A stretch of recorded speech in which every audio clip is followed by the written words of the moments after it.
The top 50 clients are basically the top 50 buyers who spends a lot in your brand. Simple, right? Number one. Number two, how do you pamper them? First, we do have a lot of these end of season sale, and you have to create that demand. Try to understand the consumer behavior. Try to understand consumer needs. Always try to build a rapport with your client. Make sure you do not talk about politics and you do not talk about religion.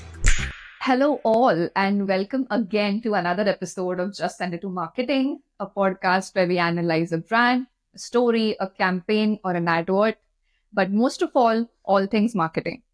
And if you have been following for the last two seasons, you might observe a different format for this season. In this season, we are having a guest marketing and a sales expert for every episode, from where you can learn insights, grow with their stories, their journeys, and hoping to just inspire every one of you out there. Today with us, we have Mr. Mihir Mayani. He is a luxury sales expert, a retail expert, if I may, and the store manager of the Balenciaga store in Geo World Drive in Mumbai. So to start with, Mihir, can you just tell us in short about your journey with marketing? I've been working with luxury retail for close to 15 years now. Started my luxury, experience from Australia. I was working in Giordano for 3.5 years. Came back to India and started my working with Burberry. Uh, Working in India was a different ballgame altogether because in India the uh, the service actually goes beyond a certain level. Where in India we are, customers love to pamper themselves, and we need to go an extra mile for that in India specifically. And within India as well, I think different markets play a very different role within India. For example, a particular city will have a different mindset towards as compared to Bombay and in Delhi. A smaller city, tier two cities, will have a different uh, understanding of how to go about luxury. Uh, so yeah, I mean, I've learned a lot that way within in the last 10-15 years. Nice, nice. Thank you, Mihir. So how does consumer psychology plays a role, and how does it affect when you make a sale? So see, in India, it's very different, to be very honest. In India, most of the customers uh, do not really go deeper into what brand has to offer. I believe in India, some of the customers believe that they love this brand and they would like to have one in their wardrobe. That's about it. That's how their mindsets are. They could afford buying a particular brand, they will buy it. Not all, most of the consumers, I would say that they would come to the brand to buy it because they love a particular product. They will not go deeper into the inspiration of the brand as to why this shoe is made, why is this bag so rugged. In India, it's a very different ballgame as compared to Western, people. So, and many customers would even enter the brand to see that I do not have this color in my wardrobe. So they would end up buying that. So that's the major difference in when an Indian would shop as compared to a European or a Western people would shop. They would want to get into more detail, but in India, it's not the case most of the times. Do you think it's a cultural aspect that plays a part here? To some extent, yes, definitely. Because, like I said, the mindset is very different here. I mean, they are not someone who would want to know the technicalities of the product. It's the same consumer would go to UK, like an Indian basically would go to UK. They would not ask those technical questions. They are just there to have a gala time, and then if they like it, they pick it up. But yes, some of the brands, like for example, Goyard, which is not easily available, then it's a different story. And sometimes what happens is the customers would want to buy a Goyard because their friends or family have one too. That's probably the only reason, that's why they want to buy it. Otherwise, yeah, no one really gets into the details of the product or the inspiration as to why is this color, what, particular season to follow, nothing on that sort. Yeah. Andre, I think to add to Mihir's point here, we have Goyard store in Soho, Andre, in London. And when I visited Goyard for the first time, I didn't know that it has that much of demand in London. But again, the aspect of social proofing comes a lot in Goyard. Why? Because at the just besides Goyard, there's a store called Moina, which are interrelated. Basically, just the logos are different, tad bit different, but the product design is same.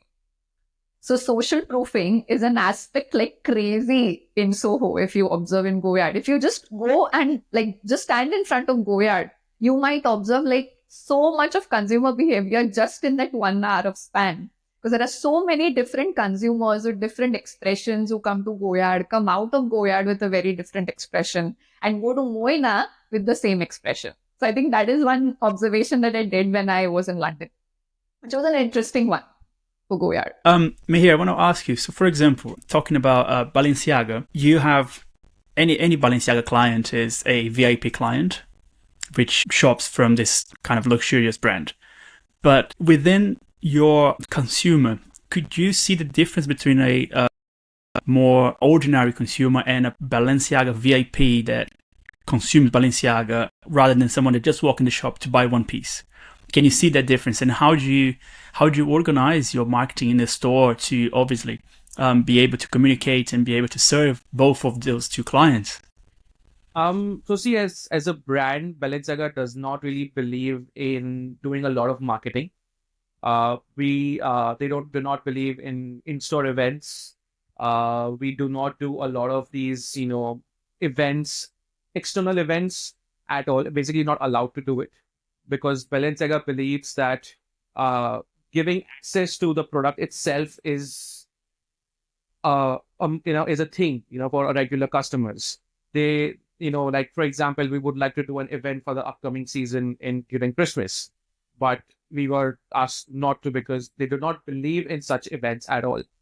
But in India, you would definitely do a lot of these CRM activities for these top clients. Now, again, how do you decide that who is your VIP, right? That's the most important question because all these customers, all these clients who could afford buying such expensive products are already at a certain level or already HNIs, right? And there are some who's of the who's. But who decides that who are the top 50 clients? The top 50 clients are basically the top 50 buyers who spends a lot in your brand. Simple, right? Number one. Number two, how do you pamper them? First, we do have a lot of these end of season sale. You do previews. You call them 2 days before the sale starts for the public. They are the first ones to enter the store. They can pick it up whatever they like. And that's how you build relationships. So even they would feel more pampered that, you did it for us and not for everyone else. The other things is that we do, not we as in Balenciaga, but other brands, what they do is they do these private dinners, lunches at a very, reputed restaurants. You take them out for dinners, for Diwali dinners, or, some Christmas lunches, brunches, and you do that certain, only again to the top 10, 15 clients. Now, the number one client or number two, two top customers, we even send them to fashion weeks to attend the brand's, the launch of the season. So that's how these few things which you do to your top VIP clients. And sometimes what happens is we have these celebrities coming in, or we have one customer who would walk in and we would shut the store for him, so then they can spend at least a couple of hours in the store, and then they can shop. We can call food, tea, coffee, beverages, whatever, and then we give them that space and time, and no one else is allowed to enter the store. So just few things here and there just to make them feel more, welcome, more special. So one of that aspects in retail is again visual merchandising. So Mihir, I want to get to that fact as well. Like when a person enters a store, it could be a VIP client, it could be any consumer who enters the store. How important or how much of significance is given to VM in India versus in Australia? As it's the first touch point of any consumer when he or she comes to the retail. So I think here, I don't believe the region is, a point to play. I think it depends from brand to brand. Now, for example, in Balenciaga, we do not have a facade. We do not have a window of how LV, Burberry, and the Gucci's have it. We just have a normal shelf, and that's about it. We do not do mannequins. We do not any specific VM per se as to how Gucci or LV will do. Obviously, we have certain brand guidelines of how to hang it, what to hang it, and where to hang it, but that's about it. But now, for example, if we go back to Burberry, you know how Burberry were. They're extremely detailed as to what goes where. Obviously, uh, you have to follow the brand guidelines that the first wall has to be the latest collection, and then so on and so forth. So, I mean, I think it's globally the same, and I think have to do it the same. So, because I feel that the uniformity across it, the same experience needs to be given. If any customer who walks in a Burberry in Australia or Burberry in India, they need to have the same feeling. Hence, the same fixtures, the same color, the same table, everything is the same, right? So obviously uh, the products would vary because in India we are almost 1 or 2 months late as compared to the other countries because it takes geographically it takes time to for us to reach the after the products are launched. Other than that, I believe it's more or less the same, but obviously depends on how the store is set. In the sense, in Burberry, in Bombay, we have ground floor and first floor. Ground floor is accessories and women's accessories and women's apparels, and first floor is all men's. And now they're launching kids as well.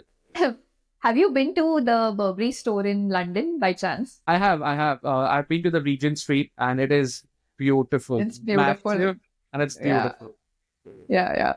So now, Mihir, when you see London, it's a shift in facade and their VMs and their window displays, especially brands like Cartier, Bulgari, Tiffany, Harrods. They're pairing with Loro Piana currently. Each and every detail that they put across. So now, do you think Indian market is kind of adapting to that seasonal changes, except for Diwali and except for, I think, Black Friday, if I'm not wrong? Yeah. Yes, I mean, see, again, I don't believe people here would really look forward to a season, but they just look forward to a new collection. Plus, also a good season to buy giftings. And even in India, we have the wedding season, right? Which it goes on for like 3 months. Good for people to go and shop for giftings. So, and also just after that, December, January, first week, usually again, the end of season sale starts. So again, people would step out and shop for end of season sale products and also the new launches as well. So I would say are not so much into Christmassy season that way, but it's just new collection launches and resort launches. And now I think the summer, autumn, winter, now the spring, summer collection will start launching soon in the stores. What I've understood from the consumer patterns, behavior patterns is that here in India, the major difference is the service. In India, luxury means in one word, if I have to, define luxury is service. That's about it. In Australia, I mean, it was not that the case. They would come in, they would shop in, shop out, and that's about it. Like just normal, a consumer would just come in. Obviously, you have salespeople making them understand products, technicalities, everything. But here, when I was working with Giordano, I think when I came back to India, the first job was with Burberry, and I could see the change that if I'm selling a Burberry, if you are selling a Burberry too, but if I'm going a step beyond, just selling, I'm sure the customer will come back to me. So here I would say the service matters the most because what happens is I was selling in Burberry for 5 years. So I built up that rapport with my clients that even today, it's been 5 years I've resigned from Burberry. Even today, customer would message me saying that, hey, Mir, I know you don't work for Burberry anymore, but can you please help me? I want to buy something from Burberry. So the rapport which I have built with my customers, which is always going to come back to you. Always. Whichever brand I would go to, I will take that customer with me. Obviously, they would end up buying from Burberry as well. But the rapport which I have built with them, it's something which is immeasurable. So here, the major difference is definitely the service. nothing beats that. Plus, we also do a lot of these events in tier two, tier three cities where they do not have luxury brands. But these tier two, tier three cities, they have a lot of wealthy people. Now they don't know where to go and spend. Obviously, they can always come to Bombay and do the shopping. Then obviously can afford going abroad as well. But we do these small events for these HNIs in their respective cities. We would take the brands there and then we would invite them to a hotel or a banquet or something, and they would come in and splurge, and they were more than happy to do that. Again, none of these, I mean, you would not do that in Australia. You would not do it in London. You know what I mean? So these extra steps which here we take because our customers love that pampering. The feeling of being special, it's very, very important in India. Like that's why I think we can relate most of it to hospitality as well. If we like when we talk about service, it's not just retail. It comes in every industry that we talk about in India. Actually, if it's a service, yes. So I want to talk about your watch experience as well, Mihir. So how are the industries different in sales? For example, of course, the behavioral patterns, the consumer psychology that keeps changing, and that is dynamic for sure. But is the behavior of a watch consumer significantly different than that from an apparel? Oh, yes, absolutely. Because apparel is something which you will probably end up buying once or twice a month. We have these customers who would like the fit and they would say, give me all the colors available, right? I mean, they would just do that. But in watch is something very different. They would take some time to think about it. Obviously, there are different, again, set of people who buy watches. They're watch collectors. They would not even think twice. They would just say, I want to buy one. That's about it. But there are customers who are first time buyers who are, or something, sometimes they just collecting watches from brand to brand. So obviously they take some time to, choose which watch to buy because they look as if it's like an investment. And all these watches are not, I mean, they are not cheap, right? I mean, there are these watches who starts with 5 lakhs, 6 lakhs, 10 lakhs plus. So yes, there are people who are looking forward to buy watches, but they are probably takes time to make a final decision. And it's very different mindset when you think about to going and purchase a polo to a watch. So it is a different thing, but yeah, it is growing.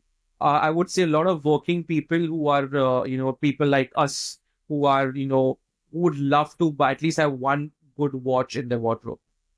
Obviously, Rolex is something which is untouchable right now because it has premiums to pay, blah, blah, blah. But there are other watches like Panerai, IWC, they are in the range of 3, 4 lakhs, 5 lakh rupees, and you can always would like to at least have one in your wardrobe, a designer watch. So I think I think it differs in every market. So right now, to sum it up, we are speaking about events, end of the season sale. Some brands do the VM, some brands don't do the VM according to the brand guidelines. And so I think this marketing in a country or a city, as opposed to the marketing in London or Dubai or Milan, or any fashion capital for that matter, that differs because of the consumer. I think it's important for the brands to obviously understand the needs from different markets or different clients. For example, the events where you take your store to the client. So you take exactly. your collection to them. They don't have to do anything else rather than just swipe the credit card and pay for it. So you make that journey or that process, the purchase process, easier for them, and that's really important from a marketing perspective. More companies should be doing that. And also, just to add on to it, so what happens at times is a lot of these brands, when they launch a particular product, what they usually do is they have these a big posters, or these big social media basically on pages where they launch a particular product.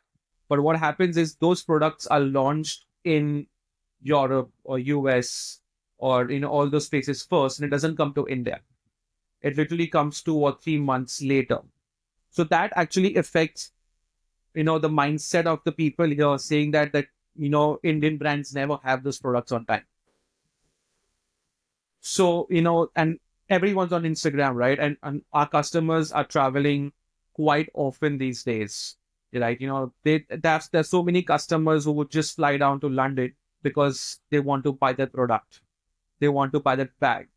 But now if we had started having such, those products in India from day one, I think the luxury market will definitely grow way faster than it is right now.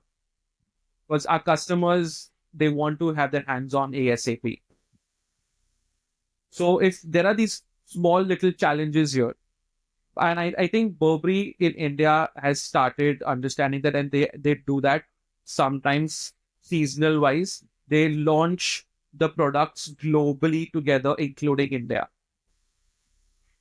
So that makes a big difference for the Indian customers as to that, oh, India also has this product. And they can always come back to you saying that, oh, I know they will have it. How about like when we talk about rebranding, for example, and there was a whole shift in the brand personality, identity, and suddenly they were like bright colors, which Burberry was not known for at that point. And Mihir, correct me if I'm wrong. How does the consumer psychology gets affected here? So I think, again, going back to the same point, when I said that to be where India, I don't think they go so much into detail. If they would like your collection as compared to the previous collection, they will buy it. It's just as simple as that. Uh, Obviously, sometimes, for example, in India, people who are working people, who are the CEOs or the some big position, like CXOs basically of any company, who could afford buying a Burberry, they will end up buying a Burberry. Doesn't matter. Now, they do not care whether the logo is on your pocket or it's not there. I mean, obviously, some customers would prefer to have some branding, but not something which is all over it. Now, again, like Delhi customers would prefer a lot of branding as compared to a Bombay customer, right? So now I think Christopher Bailey was a creative director back then, and after that, I think Ricardo Tisci joined and he got in the TB monogram, Thomas Burberry's monogram. I think that collection did really well. Everyone loved it. But what happened recently is that I don't know who the current, the designer is, but he got introduced a lot of oversized products. Now, that was not well taken. Now, Burberry is known for its classic shirts, polos, trench coats, simple, stick to that. Hence, that collection didn't do well at all. I think globally, everyone just didn't like it. So now, again, it didn't really matter what season, who the designer is, the branding is. Customer has a mindset of Burberry. That's about it. They are going to buy a Burberry. They want a Burberry. Obviously, the aesthetics of the brand should remain same. I remember back then we used to sell a lot of men's apparels. It was one of the best sellers for us back then. And customers loved the t-shirt, the shirts, the polos, the round necks. They were a bread and butter. But over a period of time, it kind of stopped or reduced because the sizing changed, the looks changed. But now I think they have also realized that going back to the classics, and I'm sure it will pick up soon. Yeah, I think they're bringing back the logo as well, so it might take a turn for sure. For you, what is the attributes that your clients are looking on a piece from? Is it the quality? Is the social aspect of wearing that specific brand? What is it? Is the service? Obviously, you mentioned that, but if you had to pinpoint the top one, what would be quality, social proof, or anything else? So quality is by default, trusted that you're buying such an expensive product. So that's by default, it's there. It's a quality product for sure. But I think they need some kind of branding. Like even if a small logo would do, they do not want something all over Balenciaga written. Even like a small Balenciaga or BP logo, that's about it. They are happy. Now again, a Bombay client would be happy to wear a Balenciaga logo. That's about it. But comparatively, a Delhi customer would walk in, the what do you say? The preferences would change straight away. they would want something very loud. They want something a product with a big brand, with branding on the product. So I think, yeah, it depends from where the customer is coming from. At Balenciaga, I think, they know exactly what Balenciaga is. So some of the products have very, very high branding. Some of the products have no branding at all. Shoes are something which anyone would know that it's Balenciaga. So that's, shoes is something which they will buy straight hands on, irrespective. But when it comes to apparels, they want some branding. In Bombay, I think a lot of people get influenced by Bollywood celebrities. So if you Oh, okay. see Bollywood carrying a bag, next day you will see 10 people coming in the store asking the same bag. Yeah, It's I incredible, agree. isn't it? So Incredible. I have experienced that at Burberry and I've experienced Yes. it at Balenciaga as well. Just recently, one of the biggest singer, I don't know if you know Diljit Dosanjh, he was at a concert. He was wearing a Balenciaga shirt, and he bought from us. And next day, we sold out on the shirt. Literally the next day, within 24 hours, we sold out on those shirts. Incredible. Wow. That's So the power of it influence, isn't it? That's the Yeah, power of yeah. your personal branding. Yeah. If you want to go exactly. that line. So I think if your one celebrity is spotted with your brand, I can guarantee you that you will have a lot of people coming in and asking you for the same product. And I've experienced that not once but multiple times. Yes, I agree. I agree with Mihir's point, Andre, because when we were working and I was interning, there was this uh, very classic Burberry trench coat that a very famous actress, I think Aishwarya Rai or Priyanka Chopra wore it. Nick Jonas's wife, she wore the trench coat, and she was just heading to the airport wearing the trench coat. And I remember customers coming and asking us, "Ki, what about this trench coat?" They had taken an effort of researching about that trench coat. What code does it have? Is it available online? If it is available online, what's the link of it? If it's available in the store, can they try it? So they were very intrigued to know more about the product, because just because it was worn by Nick Jonas's wife. Wow. Yeah, Yeah. that's the part. Yeah, interesting. And Mihir, what is how do you tell your customer if you come to a store and you sold out on a specific item? How do you manage the expectation? It's probably going to be frustrated, but how do you manage that with them? Do you take the order and deliver You just in have to X, Y, be Z? diplomatically correct, saying that it's sold out. I mean, Yeah. and you have to create that demand, in their mindset that today you came asking for this product, it's sold out. Tomorrow, if when something launches, I'm sure those customers will be the first ones to enter this one, buy it. So, just have to be, and sometimes what happens is these products are very limited, and obviously as a brand also, they not make it in mass. And, in India also, now, for example, at Balenciaga, we have only one store across India. So our buying is any which way is very limited. So once it's sold, it's sold. We are never going to get it back. So some of the customers are aware about it, that, if you don't buy it now, you're not going to get it again for sure. Some of the bags we actually get only in one or two for the Indian market. So, and now again, like that shirt which I told you, Diljit Dosanjh who, bought that shirt. We literally just got one size, one product, one piece for one size. And we had like 4 shirts out of one which he bought, and 3 we got sold out in the next day. That's it. But now the other color got sold out as well because they couldn't buy the white one, the black one sold out. So, you just have to be, I mean, you are a salesperson, you exactly need to know, which chord to hit. And then, that customer is desperate to buy, you probably try to sell them the other product. So I think, Andre, we are reaching towards the end of the episode. But just a few things from you, Mihir. First of all, thank you so much for taking out time and joining us. It means a lot. And thank you for sharing. I hope with this knowledge, people get a lot of insights. Just some two to three questions more. First question is, For the aspiring people who want to get into sales and who want to get into retail, what advice would you like to give them? Like, if you can just mention 3 points that they should take into account before starting their career in sales.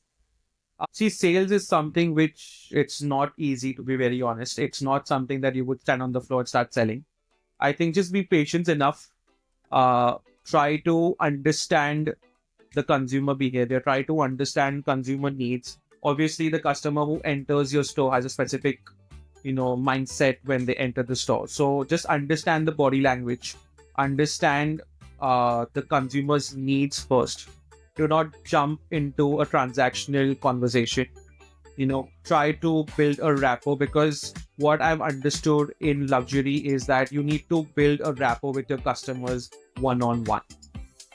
I feel that if it's like an investment, the first day is always going to be a conversation, and probably the 10th day will be your transaction, your sale.